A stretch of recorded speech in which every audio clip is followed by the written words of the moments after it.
بسم اللہ الرحمن الرحیم الحمد للہ والصلاة علی اہلها اما بعد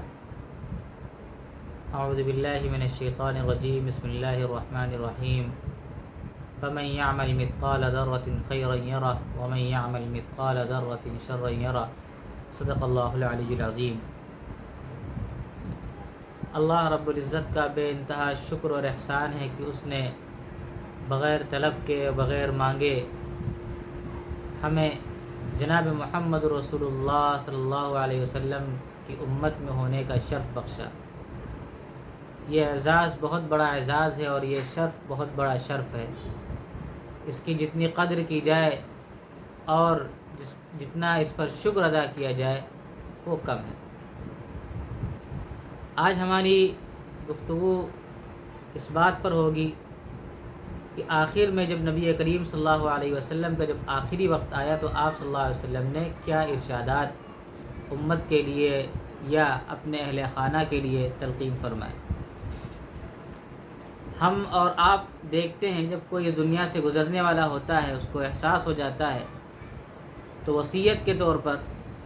وہ اپنے خاندان کو یاد رکھتا ہے، اس کی بھلائی کو یاد رکھتا ہے،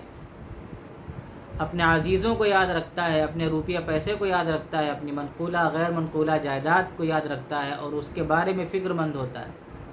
اور اسی کے بارے میں ساری باتیں وہ کہتا ہے۔ لیکن قربان ہو ہمارے ماں باپ آپ صلی اللہ علیہ وسلم پر کہ آپ نے آخر میں جو وصیتیں فرمائیں اس میں اہل خانہ کا کوئی تذکرہ نہیں، خاندان والوں کا، عزیزوں کا کوئی تذکرہ نہیں، امت کا تذکرہ اور امت کے افراد کے تئیں ہمدردی اور فکر مندی جو آپ صلی اللہ علیہ وسلم کو تھی اس کا اظہار آخری باتوں سے بخوبی ہر انسان لگا سکتا ہے۔ حضرت علی کرم اللہ وجہ روایت کرتے ہیں کہ نبی کریم صلی اللہ علیہ وسلم کی جب طبیعت زیادہ ناساز ہو گئی اور آپ صلی اللہ علیہ وسلم کا سر اقدس زانو میرے بازوؤں کے درمیان تھا، اس وقت نبی کریم صلی اللہ علیہ وسلم نے حکم دیا کہ اے علی کوئی تھال لے کے آؤ جس پہ میں بات لکھوا دوں اور اس پر بعد میں میری امت چلتی رہے تاکہ وہ گمراہ نہ ہو سکے۔ حضرت علی رضی اللہ تعالیٰ عنہ ارشاد فرماتے ہیں کہ مجھے اندیشہ ہوا کہ اگر میں کوئی چیز لینے کے لیے چلا گیا لکھنے کی، کیونکہ اس زمانے میں کاغذ کا رواج نہیں تھا، کپڑوں پہ لکھ لیا کرتے تھے، ہڈیوں پہ لکھ لیا کرتے تھے، تھال میں لکھ لیا کرتے تھے۔ آج کل کے زمانے میں جس طریقے کا رواج ہے، کاغذ ہے اور بہت سی چیزیں لکھنے کی ہیں، وہ اس زمانے میں نہیں ہوا کرتی تھی، اسی لیے تھال آپ صلی اللہ علیہ وسلم نے منگوایا۔ حضرت علی رضی اللہ تعالیٰ عنہ ارشاد فرماتے ہیں کہ مجھے اندیشہ ہوا کہ اگر میں کوئی چیز لینے کے لیے گیا تو کہیں آپ کی روح پرواز نہ کر جائے، اس لیے حضرت علی رضی اللہ تعالیٰ عنہ نے ارشاد فرمایا کہ اے اللہ کے رسول صلی اللہ علیہ وسلم آپ فرمائیے میں یاد کر لوں گا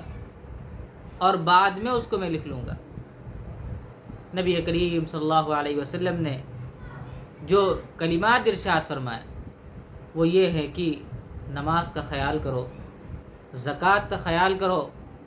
اور جو اپنے ماتحت افراد ہیں ان کا خیال کرو، اور اشہد ان لا الہ الا اللہ و اشہد ان محمدًا عبدہ و رسولہ کی گواہی دیتے رہو، اس لیے کہ جو بندہ اس کی گواہی دیتا رہے گا اللہ رب العزت اس پر جہنم کو حرام فرما دیں گے۔ تو دیکھیے نبی کریم صلی اللہ علیہ وسلم نے، حالانکہ آپ کے اہل خانہ اس وقت موجود تھے، کسی ایک بات سے اشارہ بھی نہیں ہوتا ہے کہ آپ نے ان کے لیے کوئی وصیت فرمائی ہو یا کوئی فکر مندی کا اظہار فرمایا۔ جو باتیں بھی ارشاد فرمائیں پوری امت اس میں داخل ہے اور پوری امت کے لیے ساری باتیں ارشاد فرمائیں۔ اور اس سے ایک بات یہ بھی معلوم ہوتی ہے کہ جب آدمی کا آخری وقت ہوتا ہے تو وہی باتیں کہتا ہے جو بہت اہم ہوتی ہیں۔ آپ صلی اللہ علیہ وسلم نے یہ باتیں آخر میں بالکل اپنے وقت کہی ہیں تو اس کی اہمیت کا اندازہ بخوبی لگایا جا سکتا ہے کتنی اہم چیز ہے۔ سب سے پہلے نماز کے بارے میں ارشاد فرمایا، نماز کا خیال کریں۔ آج ہم اور آپ نماز کے تئیں کتنے غفلت میں ہیں، کتنی سستی میں ہیں۔ ہر انسان محسوس کر سکتا ہے کہ وہی مسجد جو جمعے کے دن تنگ نظر آتی ہے، جمعے ہی کے دن عصر کی نماز میں لگتا ہے کہ ایک دم سناٹا پسرا ہوا ہے، کوئی موجود نہیں ہوتا ہے، چند آدمی ہوتے ہیں اور ایک صف کا پر ہونا مشکل ہو جاتا ہے، جبکہ نماز بہت بڑی عبادت ہے۔ اور سب سے پہلے جو سوال ہوگا وہ نماز کے متعلق ہوگا کہ نماز آپ نے کس طرح ادا کی، اور نماز کے لیے اللہ رب العزت نے جتنی سہولت عطا کی ہے اور کسی چیز کے لیے سہولت عطا نہیں کی۔ آپ سفر میں ہیں تو نماز اگر فرض ہے تو اس کی 2 ہو گئی، اور اسی طریقے سے اگر آپ بیمار ہیں، کھڑے ہو کے نہیں پڑھ سکتے ہیں، بیٹھ کے پڑھ لیجئے، بیٹھ کے نہیں پڑھ سکتے ہیں لیٹ کے پڑھ لیجئے، لیٹ کے پڑھنے میں دقت ہے تو اشارے سے پڑھ لیجئے۔ اور اگر آپ خدا نخواستہ کسی وجہ سے بیدار نہیں ہو پائے وقت پر، جب آپ بیدار ہو گئے اس وقت آپ نماز پڑھ لیجئے۔ بڑی سہولت اللہ رب العزت نے رکھی ہے، لیکن غفلت شعاری ہے، اور انتہائی غفلت اور لاپرواہی کا نتیجہ یہ ہے کہ آج مسجدیں بڑی شاندار بنی ہیں، بڑی عالی شان بنی ہیں، سنگ مرمر سے پٹی ہوئی ہیں، لیکن نمازی ندارت، نمازیوں کا طوفان اور سیلاب آتا ہے صرف ہفتے میں 1 دن اور 1 وقت کے لیے، وہ بھی جب جمعے کا خطبہ شروع ہونے لگتا ہے اس وقت آدمی ایک دم بالکل بھیڑ کی شکل میں آتے ہیں، اور نماز ہوتے ہی یوں نکلتے ہیں جیسے لگتا ہے کوئی انہیں اندر سے باہر بھگا رہا ہو، یا خدا نخواستہ وہ کہیں جیل کے اندر قید و بند کی صحبتیں برداشت کر رہے تھے وہ نکل لیں۔ تو فرمایا نماز کے بارے میں، اور جس وقت خیال آ جائے اس وقت اہتمام کرنا چاہیے۔ اگر آپ کو ابھی تک خیال نہیں تھا، اب خیال آ رہا ہے تو سب سے پہلی فرصت میں توبہ کیجئے کہ اللہ رب العزت جو ہم سے نمازیں فوت ہو گئیں اس کے بارے میں ہمیں معاف فرما دیجئے، اور یہ حقوق اللہ میں سے ہے، اللہ اگر چاہے گا تو معاف فرما دے گا۔ اور اس کے بعد آپ کوشش کیجئے جو نمازیں قضا ہو گئی ہیں ان کو پورا کرنے کی، اور قضاء عمری میں بڑی سہولت اللہ نے رکھی ہے۔ ہر فرض نماز کے ساتھ پچھلی نماز کو ملا لیجئے۔ مثال کے طور پر آپ نے اندازہ لگایا کہ میری 1 سال کی نماز فوت ہوئی ہیں، قضا ہوئی ہیں، آپ اس کے بعد وہ کہیں نوٹ کر لیجئے، لکھ لیجئے۔ اس کے بعد آپ کو جب موقع ملے آپ فرض نماز سے پہلے کچھ وقت جائیے مسجد کے اندر اور نیت کیجیے جو میری پہلی فجر کی نماز فرض چھٹی تھی اس کی نیت کرتا ہوں، ایسے ہی ظہر میں نیت کر لیجئے، ایسے ہی عصر میں کر لیجئے، اور اس نیت کے ساتھ اگر نمازیں پوری ہونے سے پہلے اگر اللہ کا بلاوا آ گیا تو بہت امید ہے کہ یہ ساری نمازیں اللہ رب العزت معاف فرما دے گا۔ تو نماز کا اہتمام بہت ضروری ہے۔ یہ تو ایک الگ سے مضمون ہے تفصیلی، اس پہ گفتگو انشاءاللہ کسی موقع پہ ہوگی۔ دوسرا فرمائے کہ زکوٰۃ، آج مسلمانوں میں زکوٰۃ بہت کم فیصد، بہت کم تعداد ایسی ہے جو مکمل کما حق ادا کرتی ہے۔ کچھ لوگ ادا کرتے ہیں تو بغیر حساب کتاب کے ادا کر دیتے ہیں۔ حساب اور کتاب کے ساتھ کتنی زکوٰۃ ہو رہی ہے وہ ادا کرنی چاہیے۔ ہماری ماں و بہنوں کے پاس خاصی تعداد میں سونا ہوتا ہے، زیورات ہوتے ہیں، ان کی زکوٰۃ نکل ہی نہیں پاتی ہے، اور یہی زکوٰۃ نہ نکالنا قیامت کے لیے وبال ہو جائے گا۔ نبی کریم صلی اللہ علیہ وسلم نے ارشاد فرمایا کہ نماز کا خیال کرو، دوسرے نمبر پر زکوٰۃ کا خیال کرو، تیسرے ارشاد فرمایا وما ملکت ایمانکم، جو تمہارے ماتحت ہیں، اللہ رب العزت نے تم کو جو نوکر اور چاکر کی شکل میں دیا ہے ان کا خیال رکھو۔ آج ہمارا تصور نوکروں کے بارے میں اور جو غلام ہیں ان کے بارے میں بڑا عجیب ہو گیا۔ حالانکہ دیکھا جائے تو درجے میں دونوں برابر ہیں، مالک اور نوکر دونوں برابر ہیں۔ مالک اگر پیسہ دے رہا ہے تو نوکر اپنی خدمات دے رہا ہے۔ اور مثال سے یوں سمجھیے کہ اگر آپ کہیں بازار میں جا رہے ہیں، دکاندار کے پاس پیسے دے رہے ہیں آپ، تو سامنے والا سامان دے رہا ہے، تو سامان دینے والا آپ سے کمتر نہیں ہوگا، آپ اس سے بڑے نہیں ہوں گے، اس لیے کہ آپ اگر پیسہ دے رہے ہیں تو دوسرا سامان دے رہا ہے۔ اسی طریقے سے نوکر، اگر آپ اسے پیسے دے رہے ہیں تو نوکر اپنی خدمات دے رہا ہے۔